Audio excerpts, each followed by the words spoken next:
Bismillahirrahmanirrahim.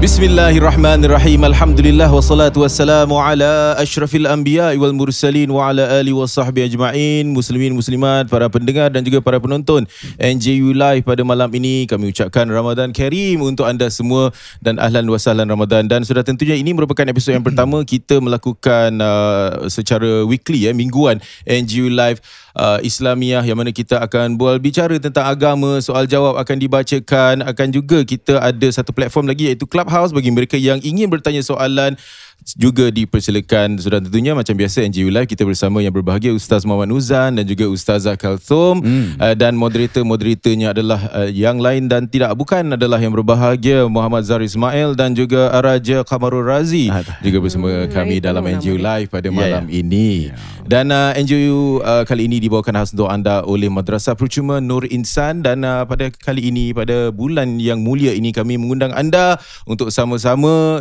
kita bersedekah menyokong usaha murni bagi Madrasah Percuma Nur Insan. Seperti biasa, setiap tahun mereka akan mengadakan pengajian secara percuma untuk anak-anak yang ingin bertemu ataupun mengenali agama. Jadi dipersilakan sahaja menerusi nju.sg/donate. Alhamdulillah, till now telah pun dikumpul $18,533. Sasaran kita insya-Allah $250,000. Kita kalau malam ni kalau dapat sikit lagi, kalau dapat menambah $10,000 pun insya-Allah, alhamdulillah. Semoga Allah SWT memberkati anda semuanya. Amin ya rabbal alamin. Ya, bila kita menderma ni, khususnya dalam bulan Ramadan khusus dalam bulan Ramadan, Nabi SAW disifatkan sebagai angin karihil mursalah. Maknanya angin yang lalu dengan begitu pintas. Maksudnya kalau kita boleh cakap macam hurricane ataupun macam tornado, setiap orang di sekeliling akan terkena kebaikan-kebaikan tersebut. Jadi di malam-malam Ramadan ini kita menderma, boleh juga untuk atas nama arwah kita, kerana ini juga untuk sumbangan-sumbangan infak. Dan dalam masa yang sama, Allah SWT menyebutkan wa ma anfaqtum min syai', apa yang kamu nafkahkan daripada sesuatu, fahuwa yukhlifu. Allah SWT akan menggantikan dengan perkara-perkara yang lebih baik. Allah menggantikan dengan rezeki, anak yang soleh, doa yang mustajab, kesihatan, keafiatan. Jadi sama-sama kita menderma to a cause yang saya rasa sangat perlu, memberikan pendidikan percuma madrasah bagi anak-anak yang mahukan pembelajaran agama. InsyaAllah. Okey, boleh. Ustazah silakan. Pada saya tak apa, Ustazah nak cakap boleh. Cakap silakan. Dia sebenarnya on to the show, tapi Ustazah nak kasih nasihat. Tak apa, Ustazah boleh. On to the show. Betul.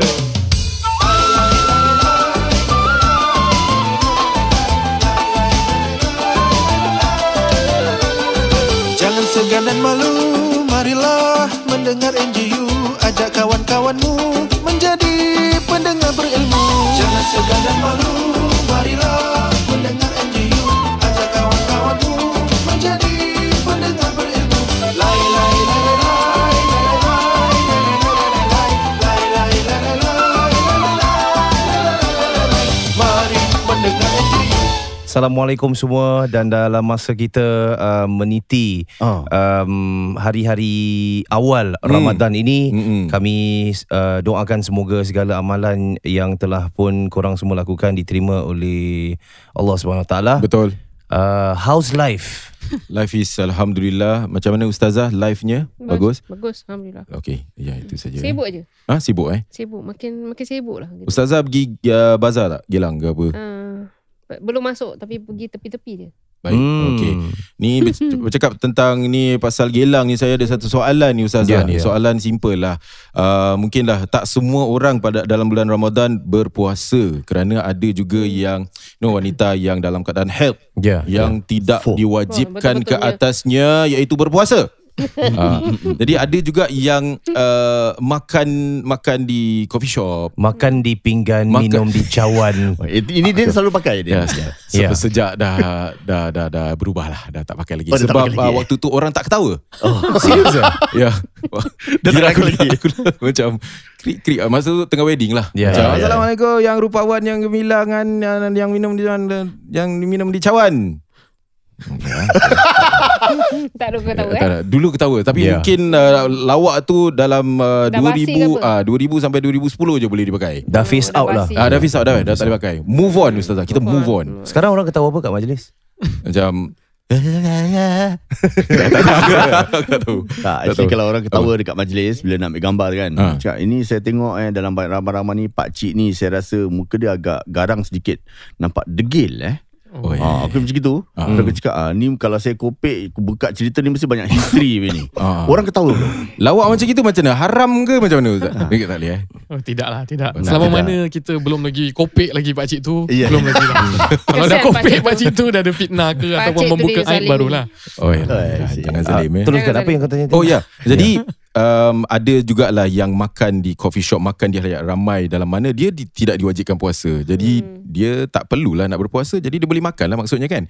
Walaupun di halayak ramai. Bagaimana? Adakah ada adabnya? Adakah haram tak? Adakah boleh ataupun makruh? Macam mana Ustaz ataupun Ustazah? Silakan. Saya nak cakap dulu. Okey, bagi kita sesiapa yang makan di khalayak ramai, tentunya tak semua orang yang wajib berpuasa. Bukan hanya haid, ada yang musafir.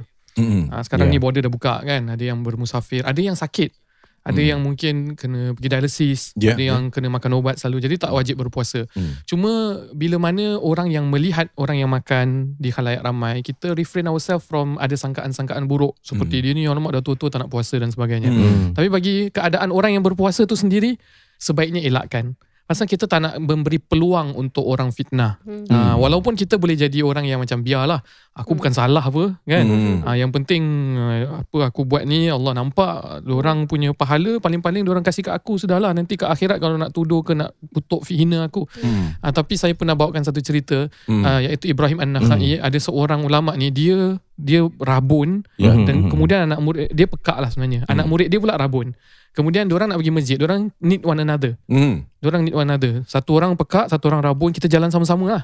Cuma Ibrahim An-Nakhai cakap dengan anak murid dia, kita jangan jalan sama-sama. Kau jalan lain, aku jalan lain. Jangan bersama-sama. Takut jadi buah kata mulut orang kutuk orang hina kita. Jadi anak murid dia kata tak apalah, kita bukan buat benda salah. Dia bilang kita ni nak masuk syurga, biar sama-sama kita dapat masuk syurga. Orang-orang pun, kaum yang beriman pun masuk syurga sama-sama. Jadi kita elakkan daripada mereka menohmah diri kita. Itu sedikit sebanyak lah. Macam fitnah tu kita perlu dekat sikit elakkan. Fitnah tu kita perlu elakkan. Macam kita nak cakap anak saya baru-baru ni, kita nak kasih bawa makanan pergi madrasah pun, dia madrasah semua perempuan pun. Pun tak nak juga. Kalau apa tu sepanjang sampai petang baru balik rumah baru nak makan. Walaupun dia tengah haid kan. Lagipun kita cakap boleh bilanglah dengan gurunya ke, mungkin ustazahnya pun tak ingat agaknya ada anak murid-murid yang baru kan, baru puasa. Jadi kadang-kadang tak berapa ingat. Itu pun malu sangat nak makan walaupun dibolehkan. Lagipun madrasah kat dalam okey apa. Kan ada kat tepi mana ke, dekat kantin ke apa, makanlah sekejap. Jadi sifat malu tu memang baguslah. Cuma kita tetap nak kena cakap dengan orang, kita sekolah pun dan dia tidak diwajibkan puasa, perlu energi kan. Tak boleh sampai petang baru balik rumah. Sifat malu tu memang bagus. Itu perlu kita letakkan dalam diri lah. Macam tadi bawa bapak pergi Pasar Gilang juga. Bapak kamu tak puasa pasal baru balik daripada dialisis, perlu makan. Tapi kita tak makan kat situ. Kita tetap belikan dia barang, dia duduk dekat kereta, kita bawa balik, kasih dia makan kat rumah. Jadi itu lebih baik lah. Mengelakkan. Memang macam Ustaz cakap, orang kalau fitnah kita cakap kita apa-apa, kita ambil pahala orang Tapi adakah baik sebagai orang Islam, kita ingat diri kita di depan Allah SWT, ada saudara kita kat sebelah, dia datang dengan banyak amalan dia, sekali bila Allah check, Allah tengok kosong. Itu nama dia jatuh bankrupt. Muflis. Adakah kita sebagai orang Islam Tak ni Ustazah tak berapa faham. Adakah kita sebagai orang Islam bila tengok dia macam gitu kita jangan suka? Tak sepatutnya. Pasal gudang pahala tu daripada Allah SWT. Tak payah kita nak harapkan daripada orang. Gudang garam tempat lain. Gudang pahala. Itu ada cengkeh juga. Pasal tengah saya. musim-musim ni orang cari cengkeh. Tapi jangan cari gudang garam lah. Pasal Nabi dengan Sayyidatina Safiyah, isteri baginda, Nabi jalan berdua pada gelap malam. Kemudian ada sahabat. Kemudian sahabat ni macam nampak Nabi dengan Sayyidatina Safiyah, terus diorang nak lari. Nabi kata, ala rislikuma innaha Safiyah binti Huyai. Korang nak pergi mana? Ini isteri aku, Safiyah bin Huyai. Lepas tu sahabat kata, alaika ya Rasulullah, takkanlah kami nak buruk sangka dengan kau ya Rasul. Lakinni khashitu ayyaqzifa fi qulubikum asyarr. Aku tahu korang tak akan sangka buruk, tapi syaitan ini dia pandai untuk kasih ada sangkaan-sangkaan, manipulate. Jadi Nabi SAW punya Nabi SAW punya etika tu inginkan fitnah tidak berlaku. Jadi itu dia satu punya perkara yang position baik. macam make it clear. Kan waktu itu pasal kadang-kadang mungkin waktu itu orang tu dua-dua jalan lagi tak rasa apa-apa. Tapi entah macam mana pula nanti bila berbual sama-sama, nanti orang boleh cakap patutlah Nabi nampak dengan seorang perempuan tadi. Nampak tak? Ada salah cerita gitu. boleh banyak akan datang, boleh jadi macam-macam. Jadi lebih baik clear macam gitu selagi mana kita boleh lah. Kita tak mahu pula pasal kita orang sampai mengutuk, memfitnah apa tu, kita tak bagus lah. Jangan macam nak cari pahala murah macam tu kan. Pahala murah. Baik, kita bersama dengan seorang pendengar di dalam Clubhouse. Siapa yang sedang mengangkat tangan? Okey, orang aku dah invite tapi belum ada yang angkat tangan lagi. Tapi ada satu soalan daripada room chat lah yang saya baca ni. Daripada Sinar Hayati Rahman, dia tanya tentang solat. Salam semua. Waalaikumsalam. Suami saya ada satu kemusykilan bab solat. Sebagai makmum, bila kita nak baca Al-Fatihah, baca bersama dengan imam, baca selepas imam, ataupun cukup sekadar membaca amin selepas imam habis baca Al-Fatihah. Okay, so mungkin saya boleh rephrase soalan ni. Saya pernah, apabila saya berbicara soalan ni, apabila imam baca Al-Fatihah, kita dengar. Apabila imam baca surah, saya baca Al-Fatihah dalam hati. Ada juga teman saya, dia kata apabila imam baca Al-Fatihah, dia senyap. Tapi apabila imam baca surah, dia pun menghayati pembacaan imam tu dan dia tak akan baca Al-Fatihah. Ketika sedang solat jemaah ni. Jadi macam mana satu ni Ustazah macam mana? Baik, dalam Al-Quran Allah Subhanahu Wa Taala menyebutkan wa iza quri'a alaihimul Quran fa ansitu lahu fasma'u ansitu ataupun ayatnya boleh rujuk bila kamu dibacakan akanmu Al-Quranul Karim fa ansitu tu dengar, hayati, benar-benar ambil pengajaran. Di sini ulama berbeza pandangan. Adakah sama ada ini dimaksudkan ayat ini diturunkan dalam solat kamu kena dengar imam, ataupun di luar solat bila seseorang membaca Al-Quran kamu dengar. Itu terjadi perbezaan pandangan. Kemudian dalam hadis Nabi SAW, Nabi juga bersabda la solata liman lam yaqra bi Fatihatil Kitab. Tidak ada sembahyang melainkan mereka yang membaca dengan Fatihah. Jadi ini dia punya nas dia. Nas dia kena baca Fatihah. Nas dia kalau imam baca atau seseorang baca Quran, jangan kamu berbual-bual. Dia tak cakap jangan berbual, hendaklah kamu dengar dan hayati. Jadi macam mana kita nak kumpulkan nas-nas ini untuk kita membuat satu pemahaman bahawa apa yang perlu kita buat dalam solat. Ini yang para ulama, imam-imam mazhab bincangkan, ulama-ulama bincangkan. Jadi kesimpulannya adalah sebaiknya bila selepas imam membaca Fatihah, memberi ruang untuk makmum membaca Fatihah. Waladdallin, amin. Kemudian makmum baca Bismillahirrahmanirrahim, Alhamdulillahirabbil alamin, Arrahmanirrahim. Itu yang terbaik. Tapi ada situasi-situasi kadang-kadang imamnya tidak jelas tentang masalah fiqh seperti ini, ataupun atas dasar macam sembahyang sunat seperti tarawih, kadang-kadang imam nak cepat kan.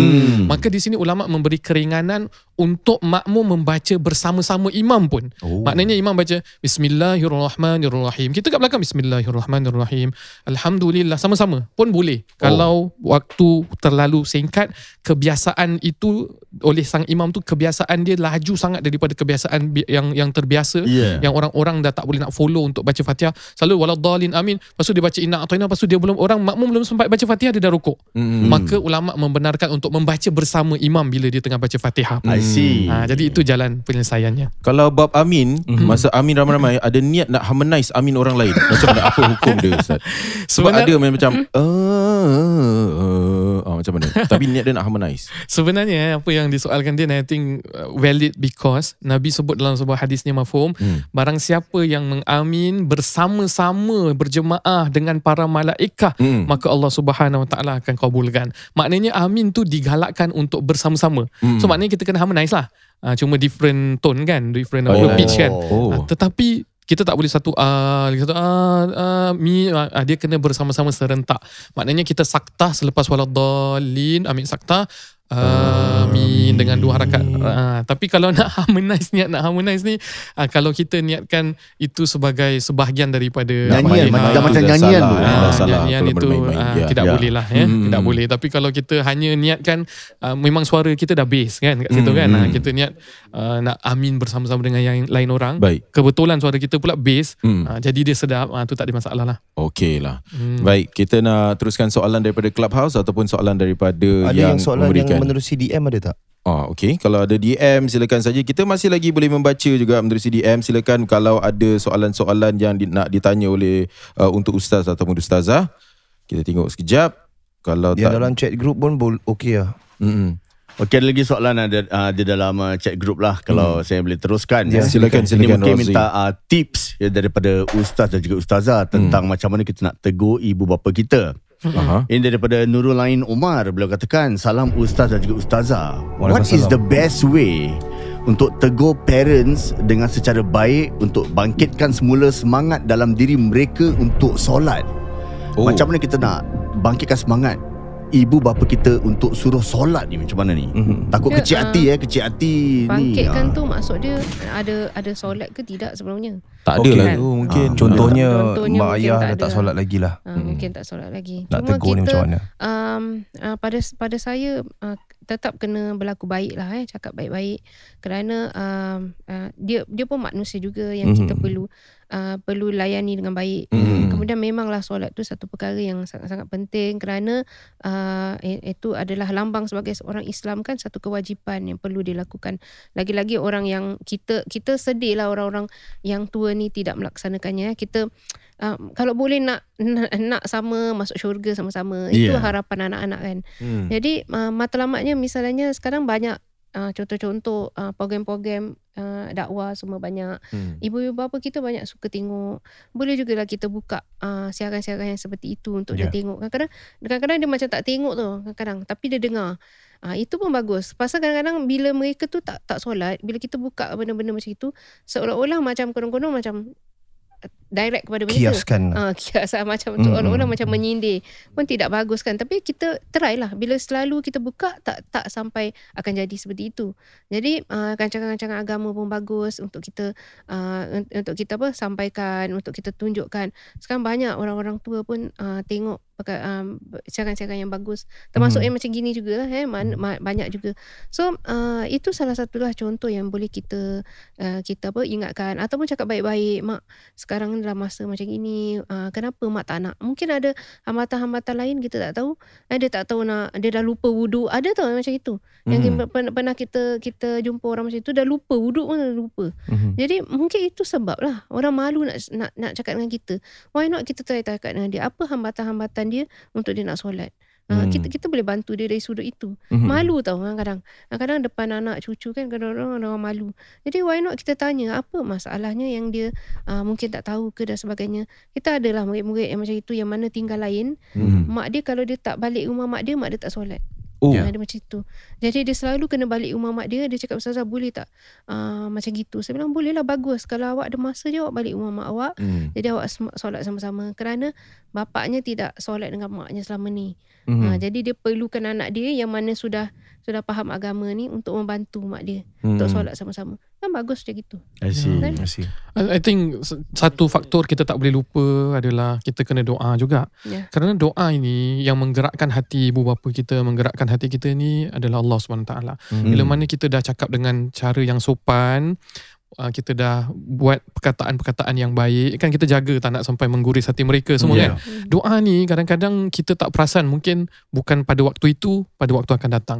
Dan Nabi SAW menyatakan tentang menjadi imam ni, satu prinsip menjadi imam mesti fal yukhaffif, maknanya maka ringankan. Jadi dalam konteks kita, kalau kita nak didik budak tu ringankan, kena cepat, boleh dukung dia kan, waktu tengah solat tu boleh sambil dukung. Jadi dalam konteks fal yukhafif untuk orang tua, mungkin kita boleh cari waktu yang paling mereka okey, Zuhur dengan Asar satu kali wuduk kan, Zuhur lepas tu Asar, kemudian kita jangan lambat-lambat. Kemudian kalau mereka sakit-sakit lutut, tak apa mak, semayang boleh duduk je. Lepas tu kasih kata-kata yang baik lah, maksudnya macam ya Allah, ataupun mak sebenarnya ialah bukan macam kita berdoa, ya Allah aku jangan kita sebut siapa yang tak sembahyang tu masuk neraka, tapi aku ingin masuk syurga bersamamu kan. Apa erti syurga tanpa kelibat ayah dan ibu bersama-sama kan. Jadi boleh cakap terima kasih mak dah didik saya menjadi orang yang baik, mengenal Allah, mengenal dulu yang ajar saya sembahyang ni, sujud ni mak. Jadi saya betul-betul rasa puas kalau dapat bersama-sama ya, kita dapat berjemaah. Tapi dia punya konsep fal yukhaffif dengan doa ni mesti ada. Yukhaffif tu ringankan. Ringankan, mungkin dia perlu duduk, identify apa permasalahan dia dan sebagainya, dan jangan lupa untuk berdoa yang melembutkan hati ibu bapa kita. Amin. Amin ya rabbal alamin. Terawih sekarang ni jangan cepat sangat pula. Jadi ada yang datang rumah kemarin cakap, Ustazah saya tak boleh nak ikut, terlalu cepat sangat. Saya bilang susah lah Ustazah. Saya bilang tak apalah, apa nak macam mana. Kalau boleh kasih feedback, kasih. Terlalu cepat sangat baca. Ini di masjid kan, bila diorang ikut tarawih tu di masjid terlalu cepat sangat. Saya pernah solat tarawih dekat masjid satu ni, dia baca Al-Fatihah dia, Bismillahirrahmanirrahim, Alhamdulillahirabbil alamin, Arrahmanirrahim, Maliki yaumiddin, iyyaka na'budu wa iyyaka nasta'in, ihdinas siratal masjid mana? Saya nak solat kat sana. Tak boleh. Cepat sangat. Ya, tapi saya memang saya perlu cepat. Pasal ada orang kalau dia cepat dia lagi senang khusyuk. Pasal kalau lama-lama lagi menggelamun. Kalau cepat dia on the spot tu. Okay, ni maksudnya Fatihah, ini aku sedang memuji Allah, aku sedang iyyaka na'budu wa iyyaka nasta'in. Cuma Nabi SAW kalau solat, disifatkan solatnya Nabi kalau sab'ul mathani, 7 ayat yang berulang-ulang iaitu Fatihah. Kenapa 7 ayat? Kerana Nabi akan berhenti Bismillahirrahmanirrahim, Alhamdulillahi Rabbil Alamin. Padahal tak salah, Alhamdulillahi Rabbil Alamin, Ar-Rahmanir-Rahim, Maliki Yaumiddin. Tapi kerana setiap kali kita baca Alhamdulillahi Rabbil Alamin, dalam hadis Nabi sebut Allah SWT menjawab Majjadani abdi, Azzamani abdi. Bila kita sebut Ar-Rahmanir-Rahim, Allah SWT akan menjawab. Pasal dialog, itu satu dialog dengan Allah SWT. Allah menjawab, hambaku sedang memujiku. Bila iyyaka na'budu wa iyyaka nasta'in, hadza baini wa baina abdi, ini di antara aku dan di antara hambaku. Bila kita sebut ihdinas siratal mustaqim wa li abdi ma sa'al, Allah akan jawab, berikan apa hambaku doakan dan pohonkan. Jadi ini sebabnya ulama kata bagus kalau Fatihah satu ayat. Tetapi kalau nak kita cepat untuk meringankan jemaah di belakang, besok ada yang kerja, selama mana menjaga hukum tajwid, tak ada masalah. Macam tadi dia tak boleh Bismillahirrahmanirrahim, Alhamdulillah, dia kena Bismillahirrahmanirrahim, Alhamdulillahirabbil alamin. Sambung dia kan. Pasal dia hukum dia wasal tu terus sambung. Kalau nak wakaf berhenti ambil nafas, namanya wakaf. Kalau berhenti tak ambil nafas, namanya saktah.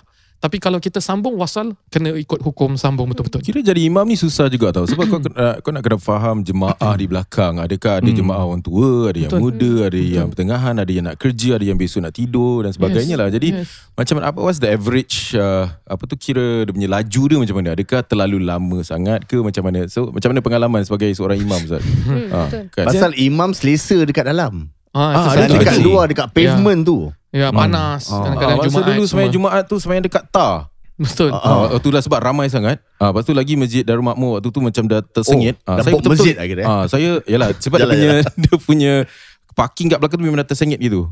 Jadi macam dia punya baca, tapi saya dah tergini-tergini lah ke depan gitu. Jadi macam mana? Macam apa dia ideal? Bila Nabi sebut li yu'ammimakum, hendaklah yang menjadi imam di antara kamu aqra'ukum, orang yang paling bagus bacaannya kata ulama, dan juga afsahukum, paling fasih. Aqra'ukum juga boleh maksud paling faham agama. Konteks faham agama bukan hanya hukum imam makmum, apa yang batal, apa yang tidak. Faham agama memahami konteks bagaimana situasi makmum, esok ni hari cuti ke tidak, besok ni hari kerja ke tidak, hari ini mungkin khutbah tadi panjang, pendek dan sebagainya.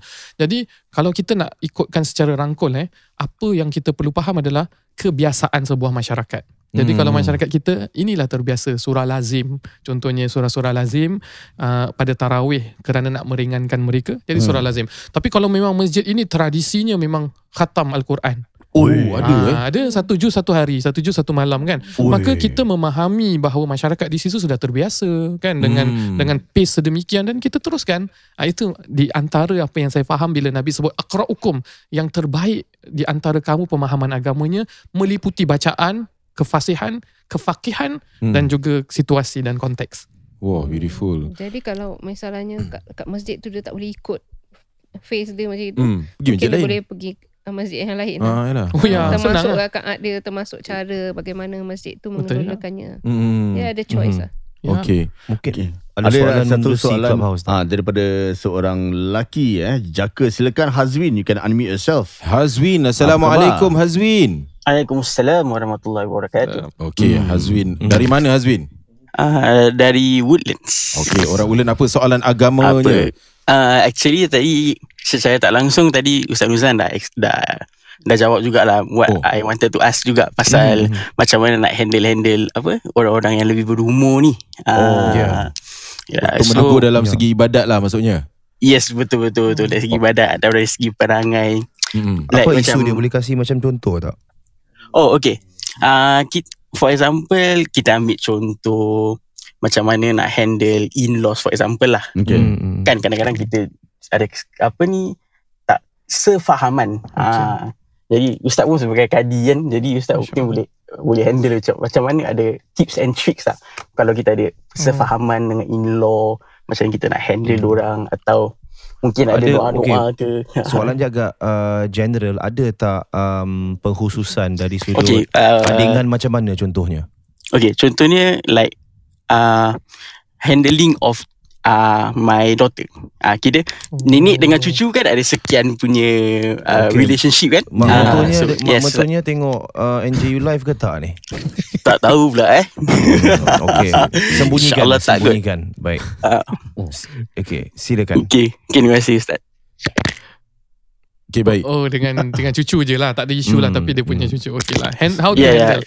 Handle with care. So, mungkin I can sampai break. Saya boleh faham mungkin mak mertuanya manjakan cucunya, tapi beliau nak didik anaknya. Jadi tidak sefahaman lah macam itu. Betul. I think perkara ni dilalui. Baik, terima kasih Hazwin Perkara ini dilalui ramai.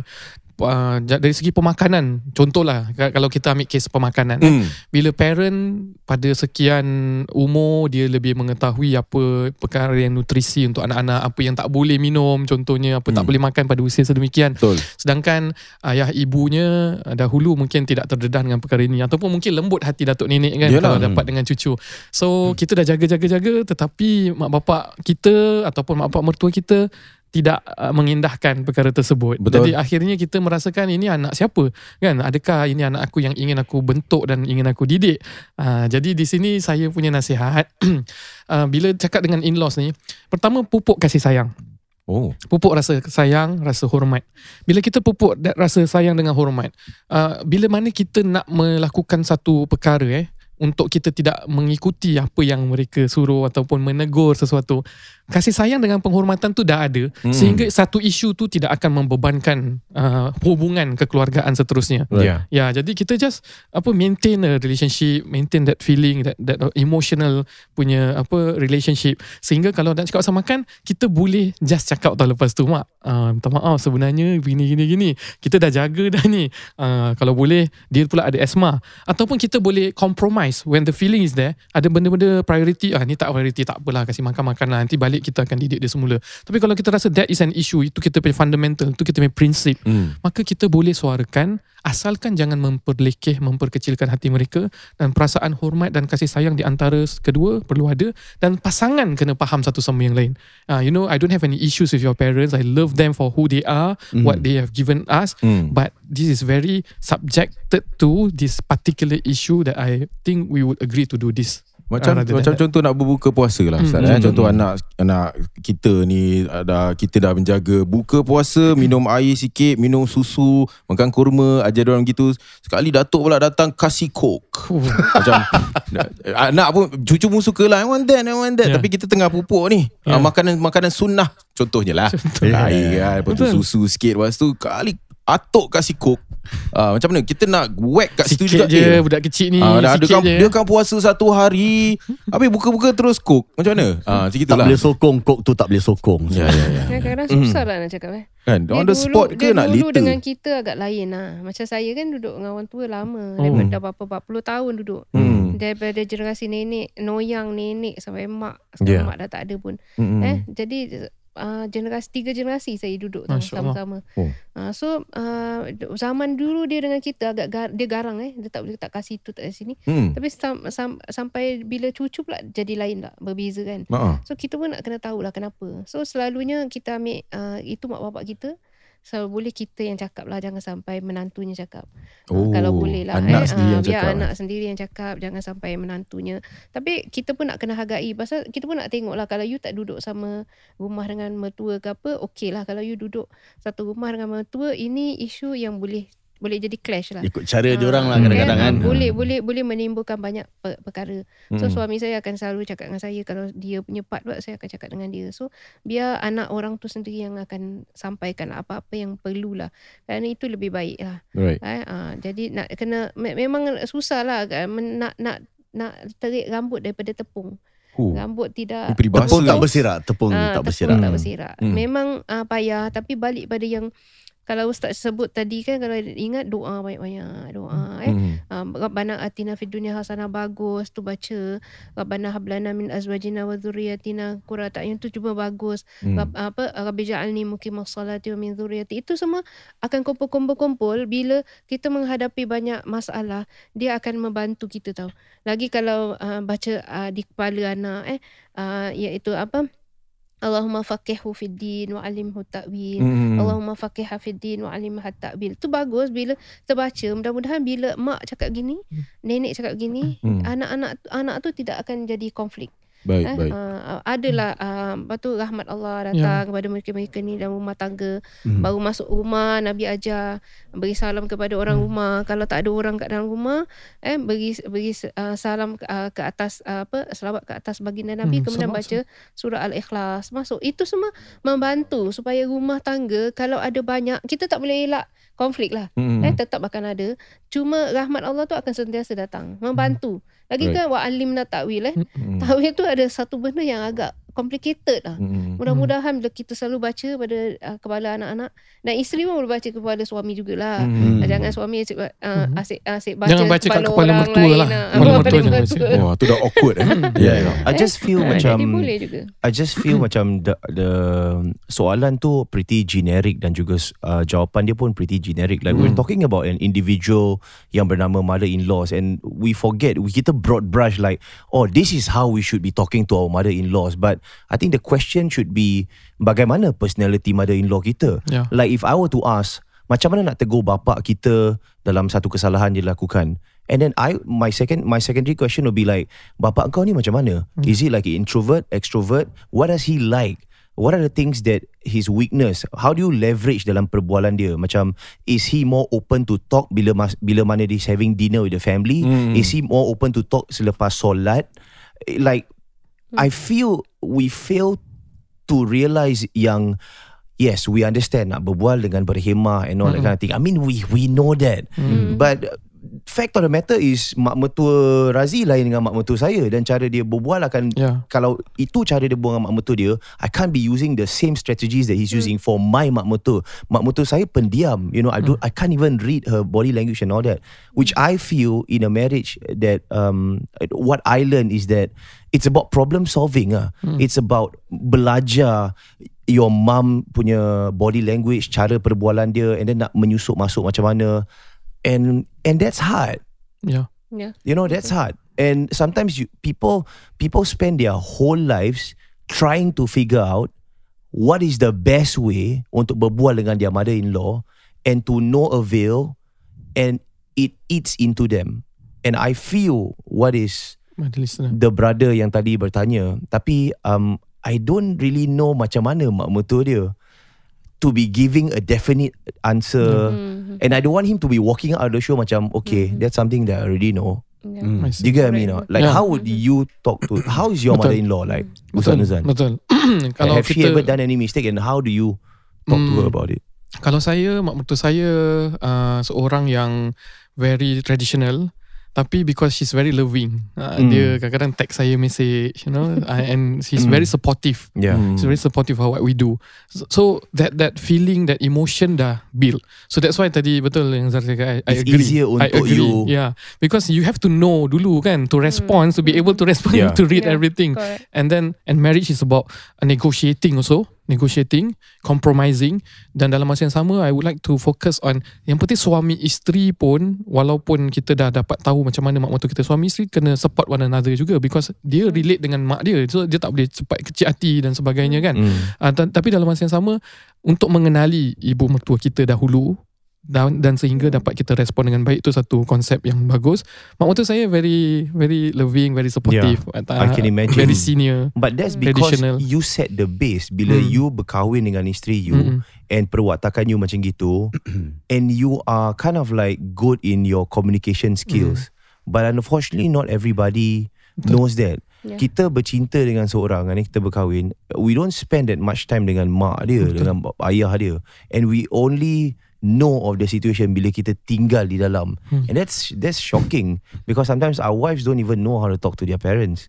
You know, or maybe this answer yang Ustazah ataupun Ustaz kasih adalah basic bagi mereka yang baru kenal, baru kahwin dulu. We start with that first, dan bila respon dia macam dah lain sikit ataupun dia tak dengar kata, macam tahulah macam perangai orang tu lain-lain, then after that kita, sebab untuk mengenali mereka will take a lot of time kan, macam period. Macam sama juga macam aku baru kahwin, macam alamak mak pun tahu gini dia bangsa mak mentua tau. Mak mentua aku macam like really loud, macam very, macam satu kali cakap, dia takkan kecil hati. Kau nak marah aku apa, takkan kecil hati, lepas tu settle, terus members. Macam gitu lah dia rapat. Kau nak tegur aku on the spot, I'm okay, aku tak kecil hati punya. So macam after like 2-3 years baru aku faham, baru saya faham. So I think like for this one, maybe this is good for those yang baru kahwin, macam macam mana nak tegur, tak tahu macam mana dia punya dasar fundamentals of menegur orang tua. Maybe we can start with that. Then after a while baru kita, dia ni tak boleh, lama makcik ni degil lah, mak ni degil lah, atau something like that. So after that baru kita pelan-pelan untuk mengenali, dan kita akan tegur. We will graduate, dia akan lama, tapi makan dalam lama juga sebab nak faham bila aku nak tegur dia kan. Ada memang tak berubah juga. Itu pun satu hal juga. Tak akan berubah juga. Cakap macam mana pun tak akan berubah juga. So itu kita tak boleh nak ubah orang kan, kalau dia sendiri tak nak ubah. Kalau macam itu last dia doa je lah. Is it? I don't know. You still have you still nak kena tolong menolong lah suami membantu isteri juga kita kadang-kadang orang sebut pasal mak kita, kadang kita terima. Tapi kadang-kadang memang betul perkara tu berlaku. You kena objektif lah dalam perkara tersebut. Macam Zah tadi kan, bila orang tu tanya soalan, you kan jump direct kan, sebenarnya apa masalahnya kan, pasal you nak jawab soalan tu dekat sini tak boleh lah kita nak jawab semua kan. So bila dia ada masalah apa-apa, dia kenalah pergi kepada minta nasihat kepada orang-orang yang professional lah untuk memberi buah fikiran bagaimana untuk jalan seterusnya. Daripada kita punya Muslimah punya NJU pun banyak soalan ni berkenaan dengan mak mertua. Banyak sekali, tak akan habis lah. Macam-macam cara, dan ada yang boleh membawa kepada penceraian juga.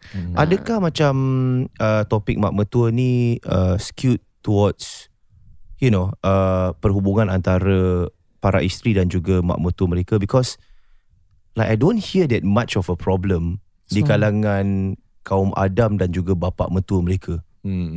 Is this a gender thing? Kalau kita nak lihat tentang kaum Adam dengan bapa mertua, ada juga.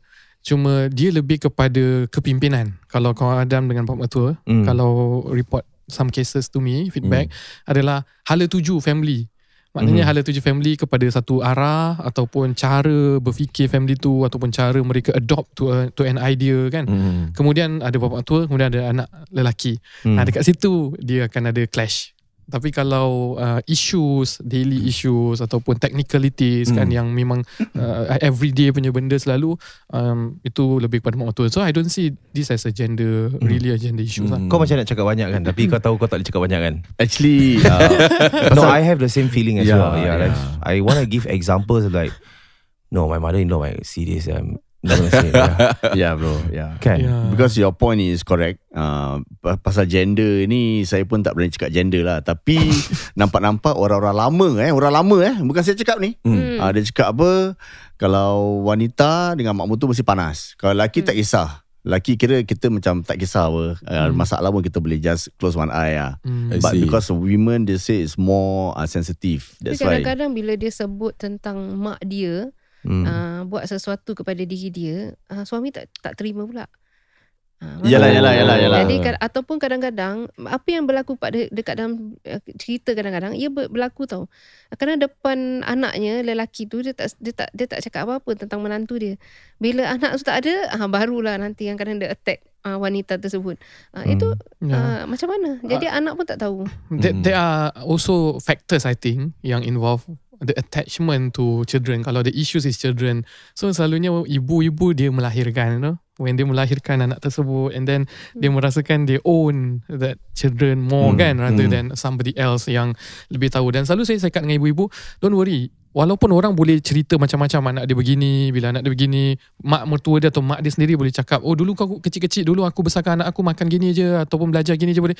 Don't worry, kadang-kadang postpartum dia tengah issues, lepas tu orang kasih idea macam ni, seolah-olah dia rasa aku tak tahu jaga anak. Padahal every child is different and the mother knows better about their child. So itu yang kita kena empower sebagai suami selalunya. Dan kena ucap terima kasih bila suami cakap seperti ini.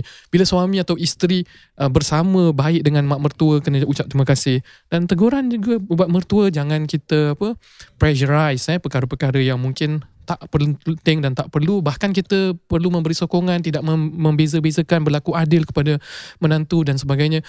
So everyone plays a part lah dalam perkara seperti ini. Beautiful.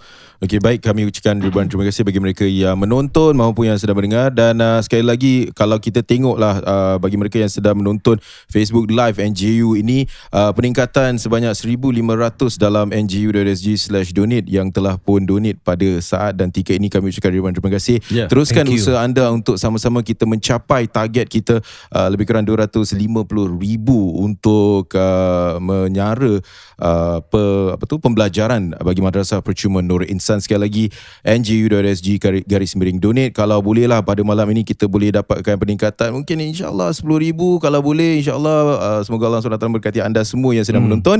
Dan kita akhiri episod yang pertama ini. Sehingga bertemu lagi. Assalamualaikum warahmatullahi wabarakatuh. Waalaikumsalam warahmatullahi wabarakatuh.